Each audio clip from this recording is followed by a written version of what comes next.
पाप और पुण्य का भोग हमें जन्म जन्मांतर तक मिलता है। जीवन में होने वाली सभी कष्टकारी स्थिति हमारे पापों का भोग होती है।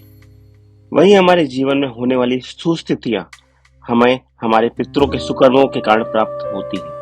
जो शिक्षा हमने प्राप्त की है, जो हमारे रिश्ते नाते हैं, या जो धन संपत्ति, जो जमीन जायदाद हमें मिली है, वो हमें हमारे पितरों व पूर्वजों की कमाई से प्राप्त हुई है। वे संसाधनों का, ऐश्वर्य का संचय स्वयं के भोग के लिए करते हैं। वह अपने जीवन को संपन्न, सरल व सफल बनाने के लिए करते हैं, परंतु सभी का भोग नहीं कर पाते। जिस प्रकार हमें अपने पूर्वजों की धन संपत्ति व विरासत प्राप्त होती है, उसी भांति हमें उनके कर्मों का भी भोग प्राप्त होता है। इसलिए सदियों से हम हर वर्ष अपने पूर्वजों के सुफल की प्राप्ति व कुकर्म के प्रायश्चित के लिए पितृपक्ष के 15 दिन श्राद्ध में बिताते हैं। जीवन समाप्त होने पर व्यक्ति अपने साथ कुछ नहीं ले जाता, पर अपने पीछे अपना कर्म छोड़ जाते हैं। इन दिनों किए गए पितृ कर्मों से हम अपने स्वर्गलोक विलीन प्रियजनों का आशीर्वाद प्राप्त होता है, वह हम में अच्छे संस्कारों की वृद्धि होती है। अधिकतर लोगों को अपने पितरों के मरण तिथि का भी ज्ञान नहीं होता।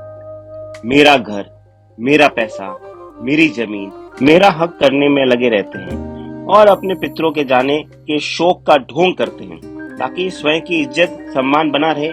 इसी कारण पितृ रुष्ट होते हैं, जिसके फलस्वरूप हमारा जीवन और अत्यधिक कष्टकारी हो जाता है और हमें कई तरह की अकारण समस्याओं को भोगना पड़ता है, जैसे पारिवारिक कलह, दुर्घटनाएं, नौकरी व व्यवसाय में हानि होना व ऐसी कई समस्याएं।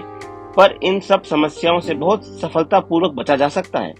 आप सभी इन दिनों निस्वार्थ धर्म का कार्य करें, अपने पितरों की मनोकामनाओं को पूर्ण करने का प्रयत्न करें, वह उनके रिश्ते नातों को निभाएं। वह इन दिनों में विधिवत श्राद्ध करें, जिससे आपके जीवन की समस्याओं का अंत हो।